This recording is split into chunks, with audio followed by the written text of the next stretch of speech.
মিয়ানমারের আরাকানের জমিন রোহিঙ্গাদের, এই জমিন রোহিঙ্গারাই পাবে। আদালতে হাজিরা। আসসালামু আলাইকুম রহমতুল্লাহ বরকাত। আতাউল্লাহ জুনুনি যে কথাগুলো বলছে যে রোহিঙ্গাদের জায়গা আরাকান, এটা 100% ওখানে কোনো ভেজাল নাই, ওখানে কোনো সন্দেহ নাই। অবশ্যই আমরা যতগুলা বাংলাদেশি লোক আছি, দরকার হয় আমরা সবাই গিয়ে আরাকানের জমিনে রোহিঙ্গাদের সাথে যুদ্ধ করে, মিয়ানমারের বুদ্ধিস্টের সাথে যুদ্ধ করে, অবশ্যই আমাদের দায়িত্ব, আমাদের ইমানি দায়িত্ব, আমাদের মুসলমানের দায়িত্ব রোহিঙ্গাদের জায়গাটা রোহিঙ্গাদেরকে নিয়ে দেওয়ার জন্য। ওনারা আজকে বিগত 51-52 বছর ধরে নির্যাতনের শিকার হচ্ছে। 1942 সাল থেকে ওনারা নির্যাতনের শিকার হচ্ছে। আজকে না, আজকে আমাদের মুসলমানদেরকে একতা হতে হবে, মুসলমানদেরকে আওয়াজ তুলতে হবে, মুসলমানদেরকে প্রতিবাদী হতে হবে। একজন মুসলমানের সাথে থাকতে হবে, সাহায্য করতে হবে, সহযোগিতা করতে হবে। কেন আপনারা আতাউল্লাহকে এখনো ছেড়ে দেন নাই? উনি কি মোস্টেড আসামি, নাকি উনি কোনো অপরাধ করছে বাংলাদেশে? উনি কি বাংলাদেশের কোনো ভূখণ্ড দাবি করছে?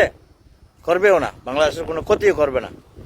উনাকে উচিত, বাংলাদেশ সরকারকে বিনয়ের সাথে অনুরোধ করব, আতাউল্লাহকে তাড়াতাড়ি ছেড়ে দিয়ে ওনার কাজগুলো যেন উনি করতে পারে।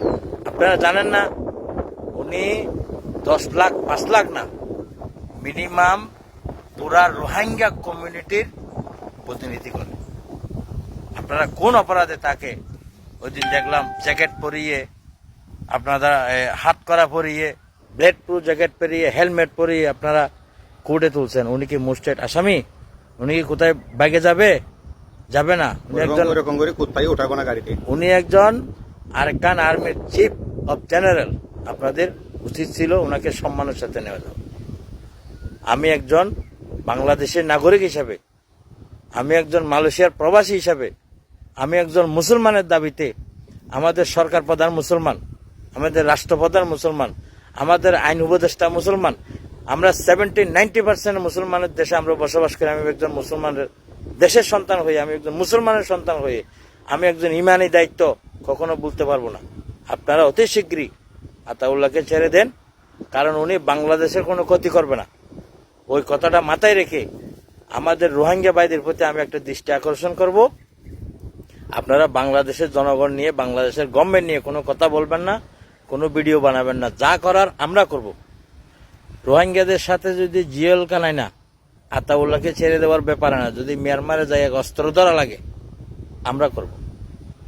ইনি একজন আমার ভাই, ইনি একজন রোহিঙ্গা মানুষ। আমি স্পেশাল ভাবে ওনার সাথে দেখা করতে আসছি। উনি আমাকে আজকে বলাচ্ছে যে 2 মাস ধরে আসেন দেখা করে যান।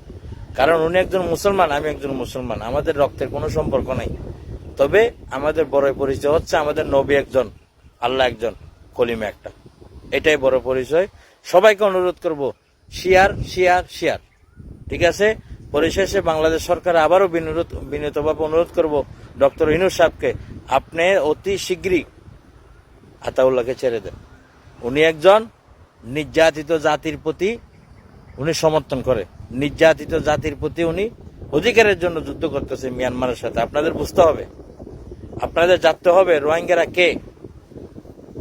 আপনারা না জেনেও না জানার বান ধরে থাকার কোনো কথা হয় না, কোনো মানে ইয়া নাই, ওটাকে কি বলে, মানে কোনো বিকল্প কোনো রাস্তা নাই। একটাই রাস্তা, আতাউল্লাহর মুক্তি চাই, আতাউল্লাহর মুক্তি চাই, আতাউল্লাহর মুক্তি চাই। আসসালামু আলাইকুম ওয়া রাহমাতুল্লাহি ওয়া বারাকাতুহু।